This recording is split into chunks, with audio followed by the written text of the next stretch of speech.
Few things are as incredibly cool as flying around in a mech. You'll explore big areas, fight anything that moves, and see it all come together in a very organic way. One of the pillars of the mech battle genre is Armored Core, an original PlayStation oddity. It's a fun romp, though a little bit bland if you ask me. Kenichiro Sukada, the producer of Daemon x Machina, previously worked on the series and wanted to relive the magic from all those years back. Did it succeed? Well, if I'm being honest, I don't think so. From everything I've played so far, the story is the thing that I'm least sure about. The story revolves around the tale of an apocalyptic event known as the Moonfall. A moon, hovering above the planet, broke off and crashed into the surface. The red light turned most artificial intelligence-driven entities against humans. At the same time, a subset of people were touched by the energy as well, gaining special powers in the process. The story in Daemon x Machina sees you fighting against immortals and experience the complications of war. The player steps into the shoes of a new outer mech pilot, tasked with helping guide mercenaries into battle. Along the way, some weird twists and turns are thrown into the mix, including, can we trust the AI that's giving us missions? Or is this mercenary group actually willing to help? Add to that the factions on the desolate Earth itself, and the whole politics behind it is a bit lost on me. What doesn't help matters is the way Daemon x Machina tells its story. For starters, there are small yet stiff cutscenes in which the characters interact with each other. They all stand in a distance from each other and don't really have any particular interactions. Furthermore, the cutscenes will only last less than a minute. For the remainder, you'll have to do with spoken text boxes that fill up the entirety of the screen. The voices aren't half bad, even funny at moments, but the context given feels so flimsy and minimal. The dialogue doesn't make me pumped for the next mission, but rather makes me want to get on with it. The structure of Daemon x Machina is just okay. It reminds me a lot of the old Monster Hunter games, but at its most hooky. You choose a mission from a list, get an information dump, and start going through the motions. Each mission offers side objectives to complete, but as long as you do the basics, the game won't overly complain. Daemon x Machina will get grumpy for using too many resources, but this is rarely a problem throughout my experience. There is a base that you can stroll around a little, but that really doesn't result in much. You'll mostly hit up item and upgrade shops to prep for the next mission on the list. The missions are twofold. After completing D rank, I got equal parts frustrated and entertained by the proceedings, like when it took 35 minutes and multiple tries to take down a single boss. The patterns are interesting and require some unique maneuvers, but Daemon x Machina explains very little. You're mostly up to your own devices, which is incredibly frustrating, simply because you don't know if you're doing it right or wrong. On the other hand, the sheer amount of surprising mission objectives are a delight. From fighting other mercs to defending a specific point, there is some fun to be had. Controlling your mech is the best part about the game in all honesty. While the options are limited in the early goings, you quickly learn to equip all sides with weaponry.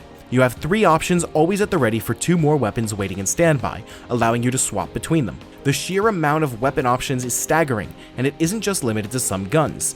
There are cannons, swords, and even sniper rifles that can be attached to your almighty machine. It makes destroying other arsenal mechs so rewarding, as you'll be able to scrap them for brand new parts. The fun of combat doesn't stop there, however. The standard features that the arsenal comes with are exciting as well.